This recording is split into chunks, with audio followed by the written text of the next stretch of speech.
భరద్వాజ్ గారు మీకే సార్. సుజన్ మొదలెట్టేసావా? మీరు ఎప్పుడు అంటూ ఉంటారు అనుకున్న బడ్జెట్లో సినిమా చేయటం అనే దాని గురించి మనకు ఎప్పుడు టాపిక్ వస్తూనే ఉంటుంది. ఏ సినిమా టాపిక్ వచ్చినా మీరు దాని గురించే మాట్లాడతారు. సో ఏంటంటే చాలా రోజుల తర్వాత మీ ఆధ్వర్యంలో సినిమా జరిగింది. సో మీ అండర్లో మీరు అనుకున్న బడ్జెట్లో ఈ సినిమా చేయగలిగారా? 100% చేశాం. అదే చెప్పాను కదా, నేను మీరంతా అడుగుతా ఉంటే మారిపోయిన పరిస్థితుల్లో చేయలేము అని అనుకుంటూనే వెళ్ళాను. బట్ అది ఏం పోనిందో తెలియదు. వీళ్ళందరూ ఒకళ్ళు ఇద్దరు కాదు, వీళ్ళందరూ కోఆపరేషన్ కానీ మొత్తం టెక్నీషియన్స్, లైట్ మ్యాన్ దగ్గర నుంచి బాయ్ దగ్గర నుంచి వాళ్ళు ఏదో సొంత సినిమా వాళ్ళు చేసినట్టే చేశారు. నాకు నిజంగా నా 50 years జీవితంలో ఇంత బాగా చేసిన, అంటే మొత్తం యూనిట్ అంతా పనిచేసింది మొదటి రోజుల్లో మాకు చేసారు. చాలా వాళ్ళు చేసారు. కొత్త రైడ్ మొగుడు కావాలి రోజుల్లో అట్లాగే ఉండేది. బట్ ఈ రోజుల్లో ఇట్లా ఉంటుంది అనేది నమ్మలేనంత బాగా చేశారు. సో మీరు అనుకున్న దానికంటే నిజంగా చెప్పాలంటే తక్కువ కూడా చేయగలిగాం. అంటే నేను ఇంకెక్కువ అవుతుంది అనుకున్నాను. మీరు చేసాం. సార్ జగపతి బాబు గారు, ఆర్టిస్ట్కి ఖాళీ లేకుండా వర్క్ ఉండటం అనేది కామన్ అండి. అంటే అందరూ అదే కోరుకుంటారు. బట్ మీరు ఎక్కువ వర్క్ చేయడంతో ఒక మొనాటనీ ఫీలింగ్ ఏమైనా వచ్చిందండి? అంటే ఒకే టైప్ ఆఫ్ క్యారెక్టరైజేషన్స్ ఇప్పుడు చేయాల్సి వస్తుంది. ఇందాక మీరు అన్నారు గతంలో నాకు 2 హీరోయిన్లు ఉండేవారు, మధ్యలో లెజెండ్ తర్వాత నుంచి లేదు. ఒక వేరియేషన్ అనేది ఆర్టిస్ట్గా మీకు మీ వచ్చే పాత్రలో ఉందా, లేదంటే అది మిస్ అవుతుందని ఫీలింగ్లో ఉన్నారా సార్? ఎట్లా? లేదండి, సినిమా నా జీవితం, నా లైఫ్. అంట్లో మొనాటనీ అనేది, హీరోయిన్ లేరు అనేది లోటు ఉంది, కానీ లేదని అబద్ధం చెప్పను. కానీ అది క్యారెక్టర్స్, నేను చేసే డిఫరెంట్ క్యారెక్టర్సే కాబట్టి. ఏమంటే ఇప్పుడు మీరందరూ లైఫ్లో చిన్నప్పుడు కథలు వింటారు, మేము లైఫ్ అంతా కథలు వింటాం. సో అదే ఒక అదృష్టం. And we're in a fantasy world. ఈ ఫ్యాంటసీ వరల్డ్లో బోర్ కొడుతుంది, ఒకే రకంగా ఉందనేది అసలు ఉండదు. But I wish I get different characters, which I'm doing. ఇప్పుడు అన్ని డిఫరెంట్ క్యారెక్టర్స్ చేస్తున్నాను. So every day is a challenge, every day is fun. Sir మీ ట్రాక్ రికార్డ్ చూసుకుంటే you should be a very pricey actor కదా. But ఇలాంటి సెటప్లో ఇలాంటి cinema చేయగలిగారంటే ఏమి అడ్జస్ట్మెంట్స్ చేసుకోగలిగారు మీరు? ఏమండి, ఎప్పుడు చిన్న సినిమాని పెద్ద సినిమా చేయడం గొప్ప అండి. సో ఇట్ ఈస్ నాట్ వేల కోట్లు 100 కోట్లు పెడితేనే సినిమా హిట్ అనేది కాదు. If you can do this is solid talent. So నేను ఇట్లాంటి సినిమాలే నమ్ముతా. ఇన్ఫ్యాక్ట్ ఇప్పుడు ఓటీటీలో వచ్చే సినిమాలు కూడా చాలా బాగుంటున్నాయి. కొత్త ఆర్టిస్టులు బ్రహ్మాండంగా చేస్తున్నారు. థియేటర్లో వచ్చే కూడా మంచి చిన్న సినిమాలు పెద్ద సినిమాలు అవుతున్నాయి. అవి చూస్తే ముచ్చటేస్తుంది. ఎందుకంటే స్టార్ని సూపర్ స్టార్ చేయటం వేరు, నోబడీని సూపర్ స్టార్ చేయటం వేరు. సినిమాని ఈ బడ్జెట్లో కూడా సినిమాలు హిట్ చేయగలమనే నమ్మకం నాకైతే ఉంది. ఎందుకంటే సినిమా అనేది మనసు, మైండ్ సంబంధించింది, heart and mind. Super. It is not just money. చోటా గారు సార్, జగపతి బాబు గారు అంటే ఓకే హీరో గారు ఆయన, ఓకే, మీరు కూడా ఎన్ని సంవత్సరాలైనా అలాగే ఉన్నారు సార్. మా అమ్మ సార్ ఎప్పటి నుంచో మిమ్మల్ని అడగాలనుకుంటున్న ఒక అకాడమిక్ క్వశ్చన్. చాలా సినిమాలు ఇప్పుడు అన్ని బిగ్ స్కేల్ అయిపోయినాయి కదా, సీజీలు, గ్రాఫిక్స్, లేకపోతే అంత ఇప్పుడు పాన్ ఇండియా సినిమాలు అని చెప్పి చాలా హై బడ్జెట్ సినిమాలు చేస్తున్నారు.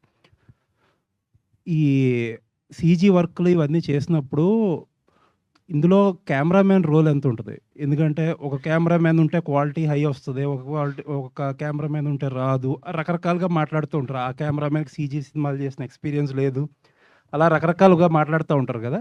అసలు నిజంగా ఈ సీజీ సినిమాల్లో ఒక కెమెరామ్యాన్, సినిమాటోగ్రాఫర్ రోల్ ఎంత? సినిమాటోగ్రాఫర్ ఎవరైనా పర్వాలేదు, సీజీ వాళ్ళు వెరీ ఇంపార్టెంట్. ఓకే, వాళ్ళు ఎంత బాగా ఇస్తే ఆ కెమెరామెన్కి అంత. సో దాని సక్సెస్కి ఫెయిల్యూర్కి కెమెరామెన్ ఏ రకంగా సంబంధం లేదు. ఓకే, కెమెరామెన్ ఏం కావాలో, వాళ్ళకి ఏం కావాలో వాళ్ళని అడిగి వాళ్ళ అప్రూవల్తోనే చేస్తున్నాం. ఈవెన్ నేను కూడా, ఓకే, నేను పెద్ద పుడింగి, నేను అంజి చేశాను, డమరకం చేశాను, అంజికి నాకు నంది అవార్డు వచ్చింది, ఫిలింఫేర్ అవార్డు వచ్చింది చెప్పట్లా. వాడు అప్రెంటిస్ గాడైనా, వాడు ఎక్స్పీరియన్స్ గాడైనా, వాడికి ఏం కావాలి, వాడు ఏం అడిగితే అది 100% వాడు ఓకే. నాకు ఇగో పక్కన పెట్టి, నాకంటే కెమెరామ్యాన్ నేనే కాదు, ఎనీ కెమెరామ్యాన్, మా ఇగోస్ని పక్కన పెట్టి, ఓహో నీకు లైట్ ఇక్కడి నుంచి కావాలా, మాకు తెలుసు ఆ లైట్ రాంగ్ అని. ఓకే, వాడు అడిగిన లైట్ రాంగ్ అని మాకు తెలుసు. అయినా రేపు క్వాలిటీ బాగోపోతే కెమెరామెన్ కోఆపరేట్ చేయలేదని వాడెళ్ళి ఇలా ఎవరితోనో మాట్లాడి అదంతా బ్యాడ్ నేమ్ రావడం ఆ ప్రాజెక్ట్కి మంచిది కాదు, ఆ కెమెరామెన్కి మంచిది కాదు. అందుకని వాళ్ళకి ఏం కావాలో అదే చేస్తున్నాం. రాకపోతే అది కర్మ, మా తప్పు అయితే ఏమీ లేదు. ఎనీ కెమెరామెన్, అప్రెంటిస్ కెమెరామెన్ అయినా సరే వాడు చెప్పింది చేస్తే అవుట్పుట్ వస్తే క్రెడిట్ వాడికే. బ్యాడ్ నేమ్ వస్తే మాత్రం కెమెరామెన్ రాకూడదు. బట్ అలా జరుగుతుందంట 100%. అంటే ఐ మీన్ బ్యాడ్ నేమ్ వస్తే వాళ్ళకే రావడం మనకు రాదు అనేది జరుగుతుందా ఇండస్ట్రీ? 100%. 100%. పాపం మీడియా కానీ జనం కానీ మాట్లాడట్లా. తెర వెనకాల ఆ కెమెరామెన్ చెడదొబ్బాడని మాట్లాడుకుంటారు, చెడదొబ్బిన వాళ్ళు. యాక్చువల్ కెమెరామెన్కి సంబంధం లేదు. ఓకే. సీజీ ఏ రకంగానూ కెమెరామెన్కి సంబంధం లేదు. That to now. అండ్ దీనికని ఒక సెపరేట్ ఒక టెక్నీషియన్ వచ్చాడు ఇప్పుడు కొత్తగా. ఇదివరకు 24 క్రాఫ్ట్స్ ఉండే కదా, అవును. ఇప్పుడు సీజీ కానీ ఒక కెమెరా ఒక టెక్నీషియన్ తెచ్చుకుంటున్నాం మేము. ఓకే. సినిమా స్టార్టింగ్ నుంచి ఫినిష్ వరకు అతను మాతోనే ఉంటాడు, మాతోనే ట్రావెల్ చేస్తాడు. వితౌట్ హిజ్ నాలెడ్జ్ ఒక్క ఫ్రేమ్ కూడా మేము ఓకే. తీయకూడదు ఇప్పుడున్న రూల్ ప్రకారంగా. అంటే టెక్నికల్గా చాలా అడ్వాన్స్ అయిపోయింది సినిమాలు, హాలీవుడ్ ఫిల్మ్స్ అవి చాలా బాగుంటున్నాయి. అందుకని మేము కూడా అతను లేకనే ఒక షార్ట్ కెమెరా ఆన్ చేయట్లేదు నేనైతే. సీజీ టెక్నీషియన్ వచ్చాడని అడుగుతారు లొకేషన్కి వెళ్ళగానే. అది ఇది సార్ మీరు చేసిన సినిమాలు అంజీ కానీ చాలా ఆ టైంకి వెల్ అహెడ్ ఆఫ్ టైం. ఇప్పుడు మీరు చేస్తున్న అతిపెద్ద బిగ్గెస్ట్ సీజీ ఫిల్మ్ అంటే విశ్వంబర. అవును. అది ఎలా ఉండబోతుంది సార్ సినిమా? అంజీ అది తలెత్తుకు పని చేసాం, విశ్వంబర్ తల ఉంచుకుని పని చేయాల్సి వస్తుంది. Okay sir, very nice. అంతే. ఎందుకంటే విశ్వంబర్ అనేది పీక్ సీజీస్. అక్కడ పోయి నేను చోటకనాడు నాకు చాలా తెలుసు, తొక్కాతోలు అంటే దొబ్బదు, చాలా బాగుండాలి. అందుకని వాళ్ళకి ఏం కావాలో, ఎందుకంటే ఆ సినిమా వెనకాల 400 కోట్లు ఉంది. అక్కడ పోయి నా ఈగో చూపిస్తే వర్కౌట్ అవ్వదు. అందుకని అక్కడ వాళ్ళకి ఏం కావాలో అదే చేసాం, అదే జరుగుతుంది. అందుకే దాన్ని బాగా టైం తీసుకుంటున్నాం, బాగా టైం తీసుకుని ది బెస్ట్ ఫిల్మ్ అవుట్పుట్ ఇస్తున్నాం. All the best. Thank you. Bharadwaj గారు, సార్ హారర్ థ్రిల్లర్ సినిమాల విషయానికి వస్తే మేకర్స్ ఎప్పుడు కూడా ప్రెస్ మీట్లో కావచ్చు, ప్రమోషనల్ కంటెంట్లో కావచ్చు, చాలా ఎక్స్పెక్టేషన్స్ పెంచేస్తున్నారు. తీరా థియేటర్కి వెళ్ళేటప్పటికి మాకు అంత అనిపించట్లేదు కొన్ని మూవీస్. సో ఈ మూవీ విషయంలో ఎలా ఉంటుంది? స్క్రిప్ట్ కావచ్చు, లేకపోతే ఎక్స్పెక్టేషన్స్, టైటిల్ చూసినా లేకపోతే కాస్టింగ్ చూసినా ఇదంతా కూడా ఎక్కువ అనిపిస్తుంది. అంటే మాకు ఎక్స్పెక్టేషన్స్ పెరుగుతున్నాయి, దాంతోపాటు మీ మాటలు కూడా అట్లా అనిపిస్తున్నాయి. కంటెంట్ ఎలా ఉండబోతుంది సార్? నిజంగానే థ్రిల్ ఫీల్ అవుతామా, భయపడతామా, ఎట్లుంటుంది? భయపెడతాం అనేది నేను నమ్మను, కానీ సర్ప్రైజ్ అయితే ఇస్తాం. డెఫినెట్గా సర్ప్రైజ్ ఇస్తాం. అంటే మీ ప్రశ్నలోనే ఉంది, మీ జవాబు మీరే చెప్పేశారు, నేను చెప్పక్కర్లేదు. బట్ డెఫినెట్గా ఇది ఒక డిఫరెంట్ కైండ్ ఆఫ్ ఫిల్మ్. అంటే ఒక ఫ్యామిలీ థ్రిల్లర్ అని చెప్పాలి. Family subject, actual family subject ఇది. బట్ ఏ ఎండ్లో మనం ఇచ్చే ఒక ట్విస్ట్ ఒకటి ఉంటుంది. ఆ twist is a different twist. మనం ఇంతవరకు స్క్రీన్ మీద ఎక్కడ చూడలేదనే లెవెల్లో నేను గ్యారంటీగా అనుకోగలను. బట్ తెలియకుండా ఈ మధ్యకాలంలో ఇన్ని వేల సినిమాల్లో ఎక్కడైనా వచ్చిందేమో నాకు తెలియదు. చాలా రేర్ ఫీట్ ట్రై చేస్తున్నాం. సో దీనికి వీళ్ళందరూ కోఆపరేట్ చేశారు. చాలా బాగా వచ్చింది. ఇందాక బాబు చెప్పినట్టు ఆ చోట రాక్షసుడు బ్రహ్మాండంగా తీసిచ్చాడు మాకు ఈ సినిమాని. సో దానికి మా సంటి గారు ఎడిటరు, దాన్ని ఆయన ఆడుకుని బ్రహ్మాండమైన అవుట్పుట్ వస్తుందని నేను నమ్ముతున్నాను. ఈ ప్రేక్షకులు ప్రజలు చెప్పాలి అది బాగుందా బాగాలేదు అనేది. మా వరకు మేము ఏ కంటెంట్ అయితే అనుకున్నామో, ఏదైతే అవుట్పుట్ కావాలనుకున్నామో 100% అవుట్పుట్ వచ్చింది మా వరకు సాటిస్ఫాక్షన్. సార్ అయితే రీసెంట్గా చూస్తే చాలా సినిమాల విషయంలో కావచ్చు, ఆర్టిస్టులు కొంచెం విమర్శలు అనేది ఎక్కువగా, అంటే సినీ ఇండస్ట్రీలో ఉన్న వాళ్ళు ఎవరు చేయరు, బయట నుంచి చేస్తారేమో కానీ, బట్ మీరు ఏదైనా కూడా చాలా ఓపెన్గా మాట్లాడతారు. సో మీ సినిమా వస్తుంది, మరి కొద్దిగా టెన్షన్ ఏదో కనిపిస్తున్నట్లుంది, ఇందాక స్పీచ్లో కూడా అన్నారు కదా. డెఫినెట్గా ఉంటుందాం. అంటే నాకు 12 ఏళ్ళు అయిపోయింది సినిమా డైరెక్ట్ చేసి. 1 or 2 డబ్బింగ్ ఫిల్మ్స్ మధ్యలో చేశాను, కానీ స్ట్రైట్ ఫిల్మ్ చేయలేదు. సో ఇంత ఇన్వెస్ట్మెంట్ చేసేసి సినిమా తీసినాక ఇవాళ మార్కెట్ చూస్తున్నప్పుడు ఆ భయం ఉంటుంది. అంటే మొదలుపెట్టినప్పుడు ఎంతూజియాస్టిక్గా మనం తీయాలి చరిత్ర, 50 ఏళ్ళ సర్వీస్ ఉన్న చరిత్రకి ఒక అద్భుతమైన సినిమా అంటే రోజు మీరే నన్ను ఎప్పుడు ప్రశ్నలు వేస్తారు బయట, అదేంటి ఇదేంటని. సో వాళ్ళు అట్ట చేశారు, వీళ్ళు ఇట్ట చేశారు అంటున్నాను. ఇప్పుడు నేనే డైరెక్ట్గా చేస్తున్నా. నేను ఇందాక తను సుజన్ అడిగినట్టు బడ్జెట్లో చేయగలనో చేయలేనో నాకు తెలియదు. మొదలెట్టినాక మొత్తం అయిపోయి సినిమా లాస్ట్లో అందరిని తిట్టుకుంటూ ఉంటాం అనే పరిస్థితి ఉంటుందేమో అనుకున్నా. అది జరిగిపోయింది. ప్రాజెక్టు నేను అనుకున్న క్వాలిటీ వస్తుందో రాదో అనుకున్నా, వచ్చింది. ఇక జనం చూస్తారో చూడరో అనుకుంటాం కదా, చూస్తారని కూడా నమ్మకం వచ్చింది. చూసి పెట్టాలి మీరంతా. చూసేదాకా వదలలేని బాబు అంటున్నాడు, మరి వాళ్ళ ఇంటికి వెళ్ళి కొడతాడేమో అది వెళ్ళి చూడాలి. చోటా గారు సార్, అంటే ఇందాక మీరు స్పీచ్లో మాట్లాడిందే అడుగుతున్నాను, కాంట్రవర్సీ అని ఏం కాదు కానీ ఫిల్మ్ ఇండస్ట్రీ నుంచి కులాలు పోవంటారా? కులాలతోటే పిలుచుకుంటారా? Tag lines కంపల్సరీనా? మనం అమ్మ, ఇక్కడ తల్లి, మా అమ్మ, నా భార్య చౌదరి, నా కూతుర్ని రెడ్లకి ఇచ్చాను, నేను కాపు. ఎవరు ఏ కులంలో వెళ్ళమంటావు చెప్పు? సినిమా కులం సార్. సినిమా ఇదేదో బాగుంది. మనం సినిమా కులం, అందరం సినిమా కులం ఇక్కడ. సినిమాకి లేదమ్మా, వీఆర్ వన్ ఫ్యామిలీ. సరదాగా బాబుని ఏమంటే చౌదరి గారు అంటాను, ఏమంటే నాయుడు గారు మాట్లాడుకుంటాం, అది అన్నాను తప్ప అలా ఫస్ట్ ఇప్పుడు కాదు నాన్న. రగులుతున్న భారత నా ఫస్ట్ ఫిల్మ్ నుంచి మా ఇద్దరు రిలేషన్ అలా ఉంటుంది. ఇంకో విషయం తెలుసా, ఆయన చాలామంది చౌదరి అని పిలుస్తారు బాబుని. అదే అదే జస్ట్ చిన్న ఎటకారం మాలో, అంతే. జగపతి బాబు గారు సార్ జగపతి బాబు గారు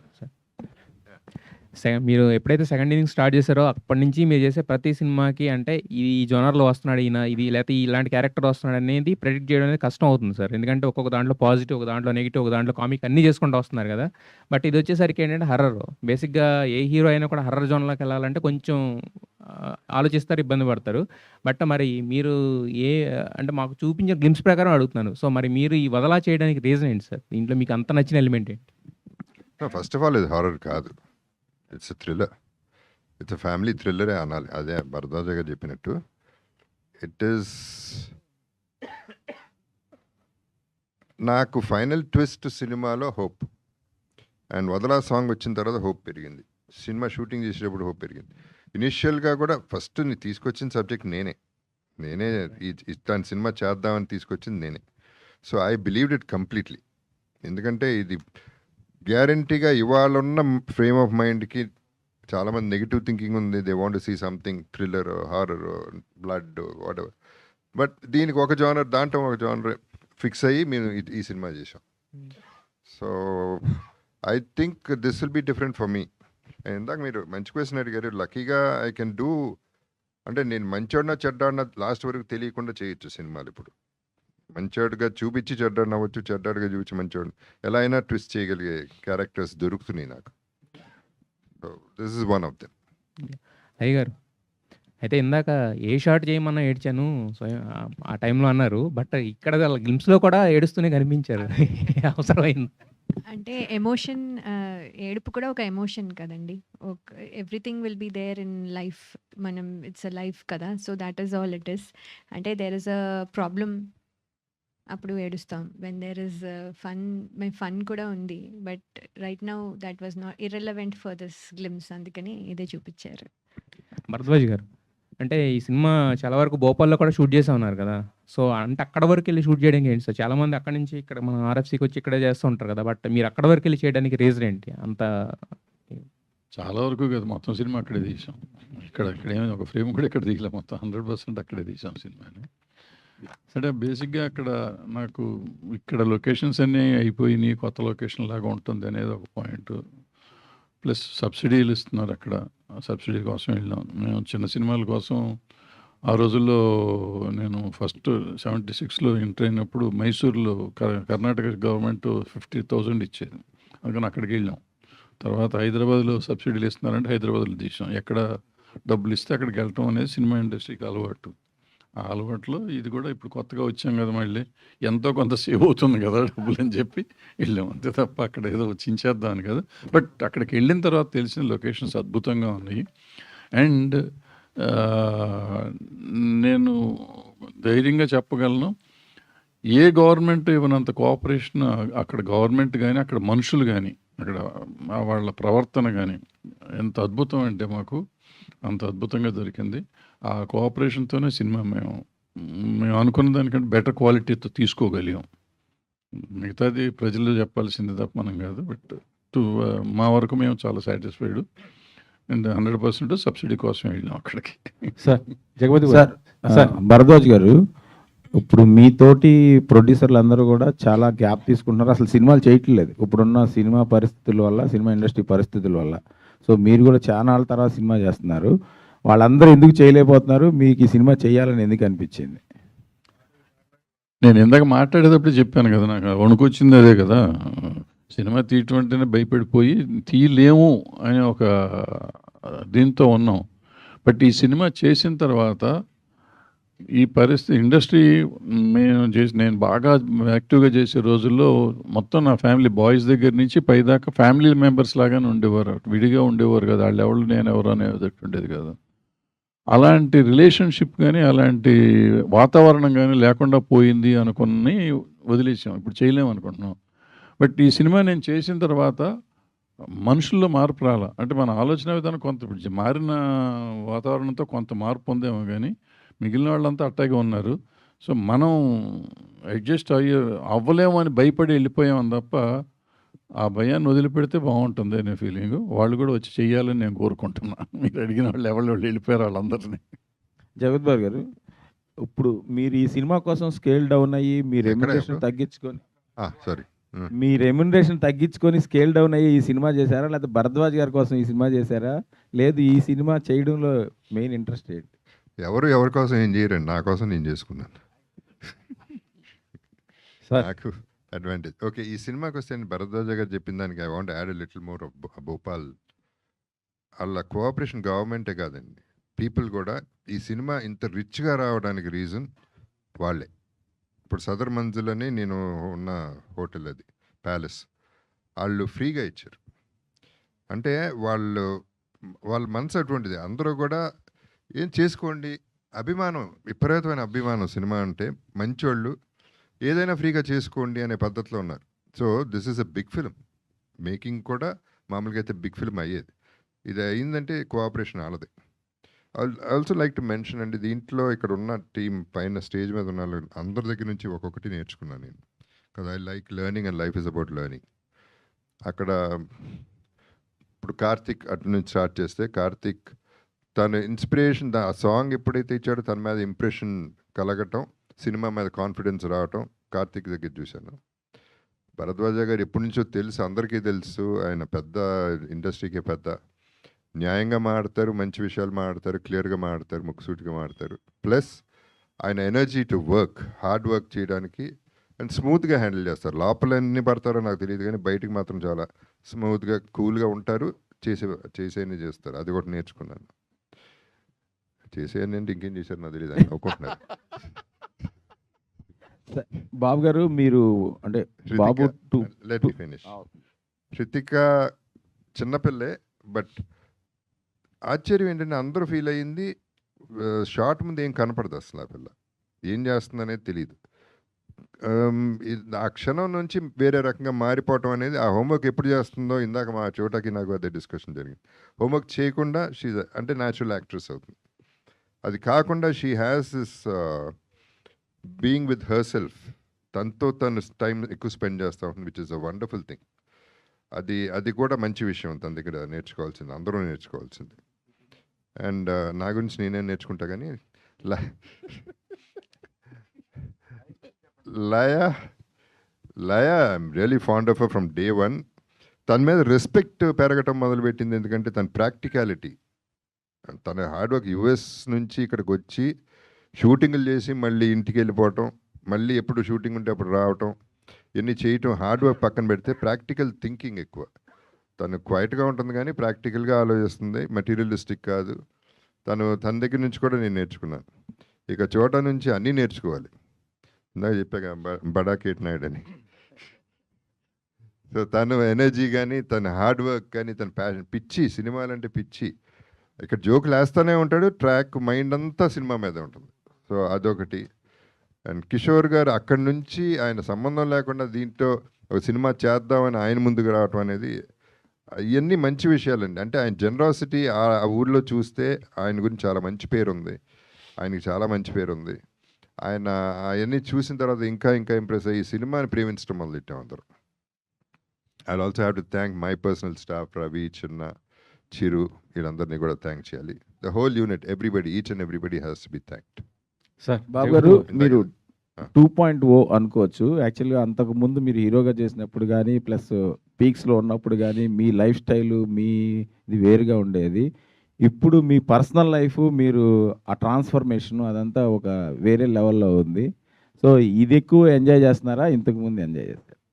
ఈ 2.0లో ఇంత ఇంత హైఫై నేను నాటండి, నాకు అట్టండి నేను తెలియదు కానీ వాట్ రఘు.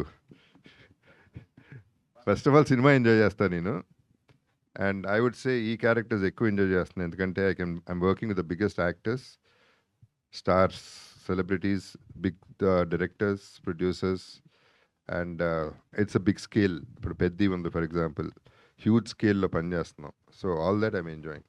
ఇది టైర్డ్ లేదండి, నేను లాస్ట్ కొనుపూరు వరకు సినిమాలే చేస్తాను, సినిమాలు ఇస్తే. కానీ నేను ఎక్కడికి పోను, ఉంటానే ఉంటాయి నాకు సినిమాలు, నేను చేస్తూనే ఉంటాను. పోయాను అనుకుంటారు, మళ్ళీ వస్తాను. సార్ జగపతి బాబు గారు, మీరు హీరోగా చేస్తున్నప్పుడు మీకు లేడీ ఫ్యాన్స్ ఎక్కువ ఉండేది. ఇప్పుడు ఒప్పుకో. ఇప్పుడు అడిషనల్ బ్యాంక్, ఇప్పుడు యూత్ కూడా. అప్పుడైతే మస్ట్గా వచ్చేవాళ్ళు మీ సినిమాకు, చూడటం ఫ్యామిలీ ఆడియన్స్ ఎక్కువ, లేడీస్ ఎక్కువ. సో ఇప్పుడు ఈ సినిమా కూడా అలా వచ్చే అవకాశం ఉంటుంది అనుకుంటున్నారు? ఈ సినిమా కాదు, హీరోగా వేరే ఫ్రేమ్ ఆఫ్ మైండ్ లేడీస్ వేరే ఫ్రేమ్ ఆఫ్ మైండ్తో వచ్చేవారు. ఇప్పుడు రకరకాల, I won't say I'm villain, I'm an artist, that's all. ఇప్పుడు చేసే సినిమాలకి all generations are connecting. So నాకు అదే కావాలి, female base, that is there. Legend మీ లుక్ ఒక డిఫరెంట్ అక్కడి నుంచి మారటం జరిగింది. ఇప్పుడు అప్లాసూరి చూస్తుంటే ఈ క్యారెక్టర్ ఎలా ఉండబోతుంది సార్? అప్లాసూరి క్యారెక్టర్ మీరు అసలుకి ఎలా ఉంటుంది? ఒక్క ఫ్రేమ్ కూడా చెప్పను. ప్రొడ్యూసర్ గారు కిషోర్, ప్రొడ్యూసర్ కిషోర్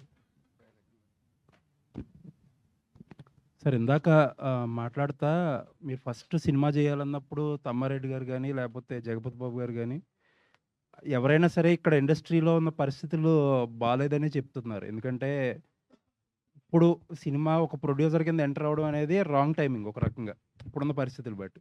భయం ఏమీ లేదా అసలు ఫస్ట్ టైం? చాలా కరెక్ట్గా అడిగారండి. నేను ఒకటైతే నమ్ముతాను, నా జీవితంలో నేను చాలా క్లియర్గా చెప్పుకుంటాను. నా పెళ్ళి అయ్యే వరకు నేను ప్రకాశం జిల్లాలో మారుమూల ప్రాంతంలో నా పెళ్ళి అయ్యే వరకు కూడా నేను బట్టలు కాసేవాడు, గ్యారెంటీగా చెప్పుకుంటాను, గర్వంగా చెప్పుకుంటాను. అలాంటిది ఒక వ్యాపారస్తుడిగా మధ్యప్రదేశ్లో వెళ్ళి స్థిరపడిన తర్వాత ఈ మాట నేను సినిమా తీస్తున్నాను కానీ చాలామంది బంధువులు, కొంతమంది సినిమా ఇండస్ట్రీలో బాగా డీప్గా ఉన్నవాళ్ళు కూడా అన్నారు, అరే జాగ్రత్త, ఇది మంచిది కాదు, ఇది మంచి ఫీల్డ్ కాదని నన్ను హెచ్చరించారు. కానీ నా క్యారెక్టర్ ఎలా ఉంటుందంటే అండి, ఒక్కసారి అంటే సినిమా డైలాగ్ చెప్పడం కాదు కానీ సినిమాలో కూడా ఎక్కడ లేదేమో డైలాగు, నేను కల్లో ఒకసారి అనుకున్నా కూడా నేను దాన్ని ప్రూవ్ చేసుకుంటాను. తమ్మారెడ్డి గారితో నేను ఒకసారి అన్నాను, సార్ మీరు ఈ సినిమాలు తీయటం ఎందుకు లేదు సార్, మధ్యప్రదేశ్ గవర్నమెంట్ అక్కడ పాలసీ పెట్టుంది, టూరిజం పాలసీలో ఫిల్మ్ ఇండస్ట్రీకి బాగా సపోర్ట్ చేస్తుంది, పైగా మన తెలుగు లేదా సౌత్ ఫిల్మ్కి ఎక్కువ ఇంకా 10% ఎక్కువ సబ్సిడీ. ఇది మధ్యప్రదేశ్ గవర్నమెంట్లో అక్కడ శ్రీ నరహరి గారు అని చెప్పి మన తెలుగు ఐఏఎస్ ఒకరు ఉన్నారు, పరికిపండ్ల నరహరి గారు, కరీంనగర్ జిల్లాలో. వారు ఆ పాలసీని డిజైన్ చేసినప్పుడు తెలుగు లేదా మన సౌత్ ఫిల్మ్ ఇండస్ట్రీకి ఎక్కువ ప్రయారిటీ ఇస్తూ ఆ విధంగా చేయించారు. అలా ఉన్నాయి, అవకాశాలు ఉన్నాయి సార్, మీరు రండి తీయండి అన్నప్పుడు సరే ఒక మాట అనుకున్నాం. మాట అనుకున్న తర్వాత ఈ వార్నింగ్స్ వచ్చాయి. ఆ వార్నింగ్స్ వచ్చిన తర్వాత మాకు మిత్రుడు మధ్యలో తమ్మారెడ్డి గారు డైరెక్ట్గా నాతో చెప్పలేక, మీ కాపు మీన పెద్ద కాపు అని అంటుంటారు, మా ఫ్రెండ్ ఒక ఆయన ఉన్నారు, ఆయన అన్నారు డైరెక్ట్గా నాతో చెప్పలేక, సార్ ఇట్లా అంటున్నారు కొంచెం ఆలోచించండి అని అన్నారు. నేను చెప్పాను, మనం ఎంత పెడితే అంత ప్రతి రూపాయి పోయినా పర్లేదు, అనుకున్న తర్వాత చేసేద్దాం. తర్వాత ఎందుకంటే నేను ఒక రూపాయి తీసుకొని మధ్యప్రదేశ్ వెళ్ళలేదు, ఎందుకంటే ఏదో ఇంటి దగ్గర ఉండి ఎత్తుకోమో కాదు, నేను ఖాళీ చేతులు తెల్లాను. ఈరోజు ఈ సినిమా తీసే స్థాయి దాకా ఎదిగానంటే అది దేవుడి కృప. ఇంకొకటి రెండోది కూడా నేను సగర్వంగా చెప్పుకుంటున్నాను, ఇక్కడ బతకలేని పరిస్థితుల్లో నేను మధ్యప్రదేశ్ వెళ్ళాను 23 ఏళ్ల క్రితం. ఆ రాష్ట్రం నాకు అన్నం పెట్టింది. ఆ రాష్ట్రంకి మధ్యలో ఏదో ఒక ఈ తెలుగు ఇండస్ట్రీ మధ్యప్రదేశ్కి రావట్లేదు, మిగతా అన్ని యాక్చువల్గా అక్కడ తెలుగు ప్రతి స్ట్రీట్లో ఒక హిందీ ఫిల్మ్ షూటింగ్ జరుగుతుంటుంది, అలా జరుగుతున్నాయి మూవీస్ అక్కడ ఉండే పాలసీసు సీన్ల వల్ల. కానీ తెలుగు సినిమా రావట్లేదని అక్కడ ఉండే టూరిజం డిపార్ట్మెంట్ వాళ్ళు కొంతమంది ఐఏఎస్ ఆఫీసర్లు నాతో మాట్లాడినప్పుడు, లేదు సార్ నేను ఆ బాధ్యత తీసుకుంటాను, మా వాళ్ళతో మాట్లాడతానని చెప్పి ఆ విధంగా తమ్మారెడ్డి గారిని అక్కడ ఇంట్రడ్యూస్ చేసాము. ఎందుకు అక్కడ ఉండేవాళ్ళు చాలామందికి థ్యాంక్స్ చెప్పుకుంటాం, ముఖ్యంగా శ్రీ నరహరి గారు, పోతే నాకు ఎంతో ముఖ్యులు, నాకు ఈ సినిమా ఆయన లేకపోతే జరిగి ఉండేది కాదు. Shri Guntupalli Ramakrishna garu, Reliable Group director, plus Noble Hospital Padma garu ఉన్నారు. అంటే వాళ్ళు ఆ హాస్పిటల్లో కూడా మనం షూటింగ్ చేసినాం. ఇలా ఎంతోమంది కోఆపరేట్ చేశారు. ఆ విధంగా సినిమా ఇండస్ట్రీలో మీరన్న భయం ఉంటూనే నేను మొదటి భయం ఉండింది, కానీ ఈరోజు చాలా నేను ఈ సినిమా తర్వాత నేను ప్రొడ్యూసర్గా కంటిన్యూ అవుతానో, లేకపోతే నా వ్యాపారాలు నేను చేసుకుంటూ అవుతానో, ఇందులో పెట్టిన డబ్బులు వస్తాయో పోతాయో తెలియదు, కానీ నేను చాలా నేర్చుకున్నాను వీళ్ళ నుంచి. ఎందుకంటే మేము 8 గంటలకు లేచి ఉదయాన్నే లేచామనుకుంటాం అక్కడ, ఉదయాన్నే 8కి లేచి. వీళ్ళంతా అయ్యప్ప స్వామి భక్తుల్లాగా ఆ షూటింగ్ జరిగినంతకాలం ప్రతిరోజు 4కి లేచి మాకెంతో నేర్పించారు. నాకు, నా కంపెనీలో ఉన్న ప్రతి ఒక్కరికి ఈ సినిమా వాళ్ళ ద్వారా నేర్చుకున్నాను. ఈ సినిమా నాకెంత ఉపయోగపడుతుందో తెలియదు, కానీ నా క్రమశిక్షణ మాత్రం నా జీవితంలో చాలా ఉపయోగపడుతుంది. Thank you. All the best. Sir Tammareddy గారు, ఇందాక మీరు ఒక మాట మాట్లాడుతా మధ్యప్రదేశ్లో షూటింగ్ గురించి మాట్లాడుతా అన్ని గవర్నమెంట్ల కంటే కూడా బెటర్గా రెస్పాండ్ అయ్యారు అని ఒక మాట వాడారు మీరు. అంటే ఇక్కడ ఎలా ఉన్నాయి సార్, మన 2 తెలుగు రాష్ట్రాల్లో ఎలా ఉన్నాయి పరిస్థితి? నేను రెస్పాండెంట్ సినిమాని గురించి అండి మాట్లాడింది, వేరే అదే సినిమాల గురించి. అదే ఇప్పుడు మనకి మనమంతా ఎప్పటి నుంచి మేము ఇక్కడ ఛాంబర్లో కూర్చుని సింగిల్ విండో, అది పర్మిషన్, అది ఇది అని చాలా అడుగుతూ ఉంటాం ఇక్కడ. బట్ ఇంతవరకు జరగల. లాస్ట్ 40 years నుంచి అడుగుతున్నాం. అది లాస్ట్ 40 years నుంచి 4 జీవోలు 5 జీవోలు వచ్చినాయి. సింగిల్ విండో పర్మిషన్ ఉంది అఫిషియల్గా. బట్ ఎక్కడ మీకు ఒక పర్మిషన్ ఎఫ్డీసీలో తీసుకున్నాక అక్కడికి వెళ్తే వాళ్ళు ఒప్పుకోరు. వాళ్ళు మళ్ళీ హైరార్కీ మళ్ళీ మామూలు ఉంటుంది. అక్కడ అట్లా కాదు. మనం వెళ్ళి ఒకసారి ఎక్కడ ఒక అప్లికేషన్ పడేసామంటే అయిపోయింది. కలెక్టర్ ఆఫీస్ నుంచి వాళ్ళు వస్తారు, మనం పని చేసుకుంటాం. అంత ఈజీగా ఉందన్నమాట. ఒక ఎగ్జాంపుల్ చెప్తాను. ఇప్పుడు ఈ సినిమా కాదు, ఇంకో సినిమా అక్కడ చేసాము. ఆర్కియాలజీ పర్మిషన్ సడన్గా మాకు షూటింగ్ శనివారంకి సండే ఎక్స్టెండ్ చేయాల్సి వచ్చింది. మా శనివారం వరకే పర్మిషన్ ఉంది. ఆ సెంట్రల్ గవర్నమెంట్ పర్మిషన్ కావాలి. అది ఇక్కడైతే ఇంపాసిబుల్, నాకు తెలిసి జరగదు. ఆ సినిమాకి ఆ రోజు శనివారం రాత్రి అడిగితే సండే మార్నింగ్ షూటింగ్ చేసాం మేము అక్కడ. సండే మార్నింగ్ 6 o'clock షూటింగ్ చేయగలిగాం. అంటే అంత కోఆపరేషన్ ఉంది గవర్నమెంట్లో. కలెక్టర్ గారు వెళ్ళి అక్కడ లోకల్లో ఆర్కియాలజీ డిపార్ట్మెంట్తో మాట్లాడి పర్మిషన్ మండే తెచ్చుకుందాం, ముందు చేయనివ్వండి అని చెప్పి వాళ్ళు కోఆపరేట్ చేసి చేయించారు. సో కలెక్టర్ లెవెల్లో కూడా ఇన్వాల్వ్ అవుతారు, మినిస్టర్ లెవెల్లో కూడా ఇన్వాల్వ్ అవుతారు. అవసరమైతే చేస్తానికి పని, సినిమాలు జరగాలి, సినిమా షూటింగ్లు జరగాలి అనేది అంత కోఆపరేట్ చేస్తారు. నేను ఎక్కడ చూడలేదు. ఇక్కడ చేసాం, అక్కడ చూసాం, కలిపి చేసాం. బయట నేను మైసూర్లో చేశాను, చాలా చోట్ల చేసాను, చాలా స్టేట్స్లో చేశాను. ఎక్కడా చూడలే. చాలా కోఆపరేటివ్గా ఉంటారు అక్కడ. సార్ బాబు గారు, సో మీరు ఎంతోమంది దర్శకులతో పనిచేశారు, ఎన్నో విభిన్నమైన పాత్రలతో ప్రేక్షకులను ఎంటర్టైన్ చేస్తూనే ఉన్నారు, సో డిఫరెంట్ వేలో. సో ఈ డైరెక్టర్తో పనిచేయడం ఆకెల్లా, సో డైరెక్షన్ ఎలా ఉంది, ఇట్లాంటి ఒక ఫ్యామిలీ థ్రిల్లర్లో సో దర్శకుడు పనితీరు ఏ విధంగా అనిపించింది డైరెక్టర్ గురించి సార్? రక్ష ఆల్రెడీ చేశాను నేను తనతో. అంటే నమ్మకం ఉండబట్టే తనతో చేయటం జరిగింది. So it's same experience. Sir కొత్త వాళ్ళను ప్రోత్సహించేందుకు మీరు కూడా ప్రొడ్యూసర్గా మారుతున్నట్టు తెలిసింది. సో జగపతి పిక్చర్స్ ద్వారా మళ్ళీ కొత్త కథల్ని ఇప్పుడున్నటువంటి యంగ్ డైరెక్టర్స్ కూడా ప్రోత్సహించేందుకు ముందుకు వస్తున్నారని తెలిసింది. సో ఆ వివరాలు కొంచెం చెప్తారా సార్? ఇంకా బడ్డింగ్ స్టేజ్లోనే ఉంది. అది ఐడియా అయితే ఉంది, ఎందుకంటే నాన్నగారికి జగపతి బ్యానర్లో నాతో సినిమా హిట్ చేయలేకపోయారని లోటు మిగిలిపోయింది. అని నేను చేసి హిట్ చేయాలని కాదు, అట్లీస్ట్ ఆ బ్యానర్ నిలబెట్టాలనేది ఒక కోరిక ఉంది. అది చెప్తాను. They will be an announcement. Ritika గారు, ఇందులో అంటే జగపతి గారికి మీరు హీరోయిన్గా చేస్తున్నారు, కాకపోతే ఇక్కడ ఏజ్ గ్యాప్ కొంత కనిపిస్తుంది కదా, అంటే క్యారెక్టర్ వైజ్గా చూస్తున్నా, ఎలా చూస్ చేసుకున్నారు? అంటే ఇది సార్ అదే అదే అదే అది మీరు మూవీ చూడాలండి. అంటే మూవీ చూస్తే మీకు like why that character is portrayed in such a way అనేది మీకు అర్థమవుతుంది. అంటే like only after you see the full script, I mean full movie.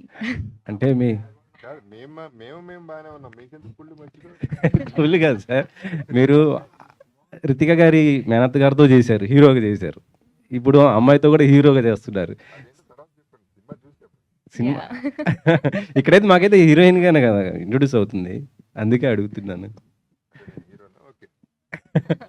కాదా? సార్ జగపతి గారు, మీరందరూ స్టార్ హీరోలతో చేశారు. ఇప్పుడు మీరు కూడా మనకి ఒకవైపు విలన్గా చేస్తూనే హీరోగా ఇప్పుడు మళ్ళీ డిఫరెంట్ క్యారెక్టర్ చేస్తున్నారు కదా. మీరు చేస్తున్నటువంటి హీరోలతో మీ ర్యాప్ ఎలా ఉంటుంది సార్? అసలుకి ఎవరితో అయినా సరే చేస్తున్నప్పుడు నాకు ఎవరైనా ఒకటి అండి, అందరూ ఇష్టమే, కంఫర్టబుల్. బికాజ్ నాతో అందరూ పాపం ఏ మాటగా మాట they've been very nice to me. నన్ను బాగా ట్రీట్ చేశారు, నాకు ఇష్టం. అందులో కొంతమంది చాలా ఇష్టమైన వాళ్ళు ఉంటారు. బట్ నాకు ఇండస్ట్రీలోనే ఎవరితోనే ఎప్పుడు ఏ ప్రాబ్లం రాలేదు ఇప్పుడు దాకా. అట్లాంటి సిచ్యువేషన్ కూడా రాలేదు. అలా ట్రీట్ చేయలేదు నన్ను ఎప్పుడు. సో నేను వాళ్ళకి 100% రెస్పెక్ట్ ఎప్పుడు ఇస్తాను. చరణ్ గారితో మీరు ఇది 2వ మూవీ చేస్తున్నారు కదా, ఎలా ఉంది ఆయనతో మీకు? అదంతా సూపర్, ఎప్పుడు కూడా వెరీ కంఫర్టబుల్ చరణ్తో. ఇన్ఫ్యాక్ట్ తను నన్నే ఇంకా లాక్కెళ్ళిపోతుంటాడు అటు ఇటు. నాతో వచ్చే ఈ పెద్దలతో వేస్ట్ నువ్వు అని. సో అది తనతో అందరితో మంచి ర్యాప్ ఉంది. చరణ్తో ఉంది, ప్రభాస్తో ఉంది. I'm very comfortable with all the artist. I love them, basically I love them because of their profession and their success and the friendship. Me glamour secret ఏంటి సార్? మీరు ఎప్పుడు చూసి నేను చాలా నిజంగా చెప్తున్నాను, ఎనర్జెటిక్గా కనిపిస్తారు చాలా. అసలు అంటే అందరూ కొద్దిగా కలర్ వేస్తారు కానీ మీరు వేయకపోయినా కూడా చాలా ఎనర్జెటిక్గా అసలు గ్లామర్ బాగుంటుంది. Thank you. It's purely love అండి. అందరి దగ్గర నుంచి వచ్చే లవ్వే మా బ్లెస్సింగ్స్. It's oxygen. భరద్వాజ గారు సార్ చెప్పండి. ఇప్పుడు సినిమా ఇండస్ట్రీకి పెద్ద దిక్కు ఎవరు? పెద్ద దిక్కు అనే పదవి ఏమన్నా ఉందా ఇక్కడ? ఇక్కడ పదవులు ఉండవు. ఇది పదవి కూడా కాదు. ఇది అంటే ఎవరికి వాళ్ళ అంటే వాళ్ళు చేసే పనులను బట్టి పెద్ద దిక్కు అవుతారు వాళ్ళు. ఒక ఆయన పెద్ద దిక్కు అయ్యాడు, ఆయన చేసిన పనుల వల్ల పెద్ద దిక్కు అయ్యాడు. ఆయన చేసిన పనుల వల్ల చాలామంది అక్కడికి వెళ్ళటం వల్ల ఆయన పెద్ద దిక్కు అయ్యాడు. ఇవాళ ఆయన లేరు కాబట్టి ఇంకెవరు లేరు. మళ్ళీ పెద్ద దిక్కు రావటం అనేది జరగదు నాకు తెలిసి. ఆయన ఒక్కడే, ఇంకొకడు రాడు, ఎప్పుడు లేడు కూడా. మనం ఎంతవరకు సినిమా కన్స్ట్రైన్ అవుదాం ప్లీజ్. మళ్ళీ ఇవన్నీ మాట్లాడాలంటే వేరే ప్రెస్ మీట్ పెట్టుకుందాం, మనం పర్సనల్గా మాట్లాడుకుందాం. భరద్వాజ్ గారు ఎర్ర చొక్క అక్కడి నుంచి మైక్ భరద్వాజ్ పెడుతున్నాడు. నువ్వు మాట్లాడితే మాట్లాడలేక మైక్ ఇచ్చేవారు. నాకు టెన్షన్ వస్తుంది. అడుగుతావో అడగవు అని. భరద్వాజ్ గారు వచ్చాడు, పెద్ద ఆయన వచ్చాడు. చెప్పమ్మా. మీరు అంటే చాలా ఇయర్స్ తర్వాత మళ్ళీ చలనచిత్ర అది వస్తున్నారు కదా, చరిత్ర చిత్రతోటి. ఈలోపు చాలా కథలు విని ఉంటారు కదా, అంటే మీ మైండ్ సెట్ ఎట్లా ఉండింది కథలు విన్నప్పుడు? వాళ్ళు కథలు చెప్తున్నప్పుడు మీకు ఎట్లా అనిపించింది? అంటే ఇన్ని ఆల్మోస్ట్ 12 years 13 years అంతకుముందు కూడా చాలా గ్యాప్ వచ్చింది. వాళ్ళ మైండ్ సెట్ ఎలా ఉండింది స్టోరీస్ చెప్తా ఉన్నప్పుడు? మీ మైండ్ సెట్ ఎలా ఉండింది? అంటే ఈ స్టోరీలతో మనం చేయగలమా, అప్పుడులాగా వెళ్ళగలమా, ఎట్లా ఉండిందండి? లేదు అట్లాగే ఇప్పుడు నేను చెప్తున్నాను కదా, అంతకుముందు నిజం చెప్పాలంటే నాకు ప్రతిఘటన పోనే ప్రతిఘటన తర్వాత నేను ఇక సినిమాలకు పనికిరానేమో, లేకపోతే నేను అవుట్డేటెడ్ అయిపోయానేమో అనే ఫీలింగ్ ఉండేది 2 సినిమాలు దెబ్బతిన్నాక. పోనీ నేను బాగా తీసాను అనుకున్న, ప్రతిఘటన బాగా తీయలేదని నాకు అర్థమైంది, అది వేరే సంగతి. ఆ తర్వాత నేను ఒక షెల్లోకి వెళ్ళిపోయాను అంటున్నా. తర్వాత నేను సినిమాలు చూస్తూ మొదలెట్టిన కాడి నుంచి మళ్ళీ ఆడుతున్న సినిమాలన్నీ, నాకు నచ్చిన సినిమాలన్నీ ఆడతాం మొదలైన. అంటే నేను ఇంకా వెనకబడలేదు, బాగానే ఉన్నాను అనే ధైర్యం వచ్చింది. కానీ సినిమా తీసే స్తోమత లేదు. నాయుడు గారు వచ్చారు, ఆయన అదృష్టమో మా అదృష్టమో తెలియదు, ఒక కథ నచ్చింది. ఈ జగపతి బాబు గారిని కలవటం, ఈయన ఒక కథ చెప్పాడు, ఈయన డైరెక్టర్ కలిసి ఒక కథ చెప్పారు మాకు. అది రకరకాల డిస్కషన్స్ అయినాక బాగుంది. పెట్టుబడి పెడతానికి ఆయన దొరికారు, యాక్ట్ చేస్తానికి ఈయన దొరికారు. సో దొరికినప్పుడు ఎందుకు అవకాశం వదిలిపెట్టాలనుకున్నాను, కానీ నా లోపల భయం ఉండింది. ఇప్పుడు ఆయన్ని సాటిస్ఫై చేయగలమా లేదో తెలియదు నాకు. అంటే ఇప్పుడు ఆయన ఎంతో పెట్టిన డబ్బులకి మన సినిమా తీయగలమా తీయలేమా, నేను కంట్రోల్ చేయగలనా లేదా వాడి జనరేషన్ కానీ అది ఉండింది. ఈ జగపతి బాబు గారు ఈ క్యారెక్టర్ అసలు చాలా డిఫరెంట్ సినిమా. ఇది ఎలా వర్కౌట్ అవుతుంది, మనకి ఎలా చేస్తాం అనేది ఉంటుంది. మొత్తానికి అందరం కలిసి దాన్ని ఎట్టగట్ట బయట తీసాం, బ్రహ్మాండంగా తీసామని అనుకుంటున్నాం మేము. రేపు మీరు ప్రేక్షకులంతా కలిసి చెప్పాలి, మా జడ్జిమెంట్ మీరు ఇవ్వాలి. జగపతి బాబు గారు, లెజెండ్కి ముందు మీరు హీరోగా చేసిన సినిమాల్లో కొన్ని బయటకు రాకపోతే మీ ఇన్వాల్వ్మెంట్ చాలా ఎక్కువ ఉండి వాటిని రిలీజ్ చేయడము, మీరు డబ్బులు పోగొట్టుకోవడం అలా చేశారు. ఇప్పుడు చాలా సంవత్సరాల తర్వాత మళ్ళీ మీ ఇన్వాల్వ్మెంట్ చాలా ఎక్కువ ఉన్నట్టుంది ఈ సినిమాలో. అంటే మళ్ళీ మొత్తం ఆయనే అంటే మళ్ళీ ఎందుకని అట్లా థాట్ ఎందుకు వచ్చింది మళ్ళీ? ఈ మొత్తం ఆయనలో చాలా మీనింగ్ ఉంది. ఆయనకి లేదు, అట్లా కాదు. అంటే ఇక్కడ నేను ఇందాక చెప్పాను కదా, నిజంగా నాకు వీళ్ళు కాన్ఫిడెన్స్ ఇచ్చారు. అంటే నేను పని చేయగలను కానీ అంత కాన్ఫిడెంట్ కాదు. ఇవాళ ఉన్న జనరేషన్తో నేను పని చేయగలనా, ఈ సినిమాలు చేయగలనా చేయలేనా అన్న దానికి ఇవాళ చోటా గారు కానీ, జగపతి బాబు గారు కానీ, మా ప్రొడ్యూసర్ గారు కానీ నన్ను నిజంగా నాకు కాన్ఫిడెన్స్ ఇచ్చారు. ఇవాళ రేపు నుంచి ఈ సినిమా తర్వాత దీని రిజల్ట్ని గురించి కూడా నేను వర్రీ అవ్వను. దీని తర్వాత నేను ఐ కెన్ డూ. ఎవరిని అడిగితే నేను సినిమా తీస్తానే ఉంటానని చెప్పగలను. నిన్నటిదాకా మీరు అడిగితే ఏమోనండి చెప్పలేనండి అనేవాడిని కదా, ఇప్పుడు కాదు. I will do, I can do. అంటే We will do అండి. జగపతి బాబు We గారు will do. జగపతి బాబు గారు సమాధానం ఇచ్చేలోపు అంటే దానికి రిలేటెడ్ మీరు అప్పుడు తీసేటప్పుడు ఈ ఓటీటీ అంత ఉండేది కాదు. ఇప్పుడు ఓటీటీ రావడం వల్ల కొంచెం ఈజీ అయిందా లేదంటే డిఫికల్ట్ అయిందా సార్? అంటే అసలు ఓటీటీ కోసం సినిమా తీయడం తప్పండి నా ఉద్దేశంలో. అంటే తప్పని కాదు. ఓటీటీ ఎన్ని సినిమాలు కొంటారు? మనం 250 సినిమాలు రిలీజ్ అవుతున్నాయి. 250 సినిమాలు 50-60 సినిమాలు ఓటీటీలకు వెళ్తాయి. మనము మన సినిమాని మన కథని నమ్మి సినిమా తీస్తే వాళ్ళ మనకి వచ్చినాయి. ఈ సంవత్సరం రిలీజ్ అయ్యి మొన్న అవార్డ్స్ వచ్చిన సినిమాలు లిస్ట్ చూస్తున్నాం. అవును. అవి 2 కోట్లు 3 కోట్లు కూడా తీసి అవార్డు సినిమాలు డబ్బులు కూడా వచ్చినాయి. సో వాళ్ళకి బోనస్ అది. ఓటీటీ వచ్చేది బోనస్ చిన్న సినిమాలకు పర్టికులర్గా. పెద్ద సినిమాలు ఓటీటీ మీదే తీస్తారు. సో మనం ఈ జోనర్ ఆఫ్ సినిమాలు ఓటీటీ కోసం కాదు, మనం పబ్లిక్ కోసం తీస్తాం అనేది మొదలు పెడితే తప్ప అవదు. ఇంతకు ముందులాగా మేము చేసే రోజుల్లో లాగా మనం we're making film for theatres only.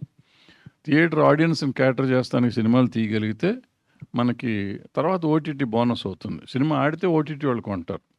So OTT కోసం తీసామనుకుంటే ఓటీటీ కొనకపోతే రెండింటికి డ్రైవర్డ్ అవుతాడు ప్రొడ్యూసర్. ఓకే జగపతి గారు, మీరు అదేనండి, మీరు లెజెండ్ చేసే ముందు మీరు చాలా నష్టపోయారు కదా, ఇట్లానే ఇన్వాల్వ్మెంట్ అయ్యి సినిమాల్లో మీ సినిమాలు రిలీజ్ అవ్వడం కోసం చాలా నష్టపోయారు కూడా మీరు. మళ్ళీ ఇప్పుడు చాలా సంవత్సరాల తర్వాత మీ ఇన్వాల్వ్మెంట్ చాలా ఎక్కువ కనబడుతుంది. ఎందువల్ల అంటే ఎందుకు ఆ థాట్ వచ్చింది మళ్ళీ మీకు?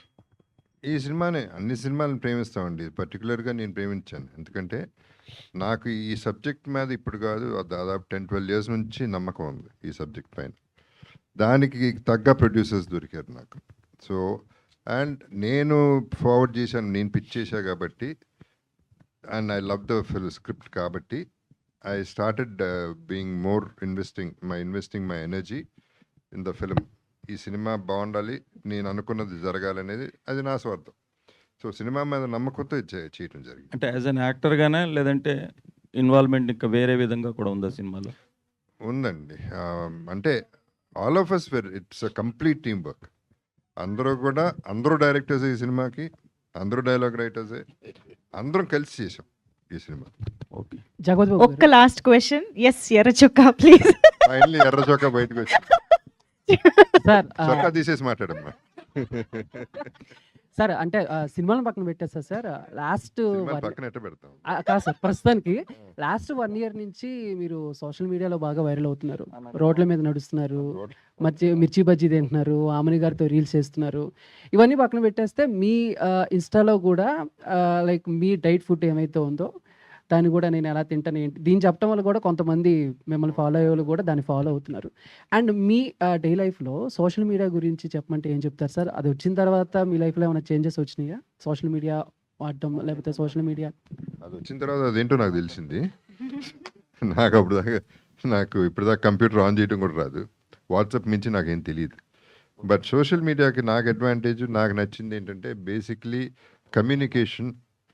అంటే నా వీడియోస్ ఎందుకు ఇలా పర్టికులర్గా నేను ప్లాన్ చేయట్లేదు, కానీ నా ఉద్దేశం ఏంటంటే మేము మామూలు మనుషులమే, మేము మామూలుగానే బతుకుతాం మీలాగానే. సో సెలబ్రిటీ అంటే స్టార్ అంటే అక్కడుండే స్టార్ కాదు, ఇక్కడుండే స్టారే అని చెప్పడానికి మేము అందరం ఒకటే అనేది ఈక్వాలిటీ కోసం చేసే సోషల్ మీడియా నాది. మ్యూజిక్ డైరెక్టర్ సార్ ఆయనకి మైక్ ఎవరు? సో ఇందాక ఆల్రెడీ స్పీచ్లో షేర్ చేసుకున్నారు, అందరి మీద ఉన్న అభిమానాన్ని కూడా మీరు పంచుకున్నారు. మీరు ఆ యాక్టర్స్ని చూస్తూ కంపోజ్ చేసినప్పుడు వాట్ ఎక్సైట్స్ యూ మోర్ అండి? స్టోరీ లైన్లో మిమ్మల్ని అంతగా ఎక్సైట్ చేసిన పాయింట్ ఏంటి? అంటే మనకు 100% షూర్ ఉన్నప్పుడు, ఇది వర్కౌట్ అవుతుంది అన్నప్పుడు మనం చేసే పని విధానం ఒకలాగా ఉంటుంది, అది డౌట్ఫుల్ ఉన్నప్పుడు మనం చేసే వర్కింగ్ స్టైల్ ఒకలా ఉంటుంది. సో నాకంటే 100% షూర్ ఉండే అండి ఫస్ట్ నుంచి. అంటే ఇప్పుడు సార్కి ఇన్వాల్వ్ అవ్వాల్సిన అవసరం లేదు కదా, జగదోబ్ సార్ కానీ అంటే వేరే క్రాఫ్ట్స్లో కూడా. సో వాళ్ళు ఇన్వాల్వ్ అవుతున్నారంటే 100% షూర్ కదా. సో వాళ్ళంత నమ్మినప్పుడు నేనెంత నమ్మాలి? ఇంకా సార్ ఆల్రెడీ వాళ్ళందరూ ప్రూవ్ చేసుకుని ఒక స్టేజ్లో ఉన్నారు, ఇప్పుడు నేను ప్రూవ్ చేసుకునే స్టేజ్లో ఉన్నా. సో డెఫినెట్గా అది మోర్ ఎగ్జైట్మెంట్ అండి. అంటే అందరు ఇంత నమ్మకం పెడుతున్నప్పుడు నేను దానికి డబల్ నా భుజాల మీద మోసి, అంటే 100 మంది శక్తిని నేను మోసి దానికి మ్యూజిక్ చేయాలి. సో అది మోర్ ఎగ్జైట్మెంట్, నమ్మకం అంతే. All the very best and Jaggu sir. Sir actually చాలా స్టైలిష్గా కనబడుతున్నారు గ్లిమ్స్లో, చాలా చాలా బాగుంది. Who is stylish for this film? And మీ లుక్ డిజైన్ కూడా చాలా బాగుంది. సో ఎవరు చేశారు sir? Chota K Naidu. Okay, I think we're winding up కాబట్టి ఒక చిన్న జ్యూసీ బిట్ ఏంటంటే, లయాకి హృతిక స్క్రాచ్ చేస్తే ఇష్టం, అదేంటో మీరు చూసుకోండి. సార్ గ్లిమ్స్ కంటే క్యాచీ ఇదేదో ఇచ్చారు సార్ మాకు.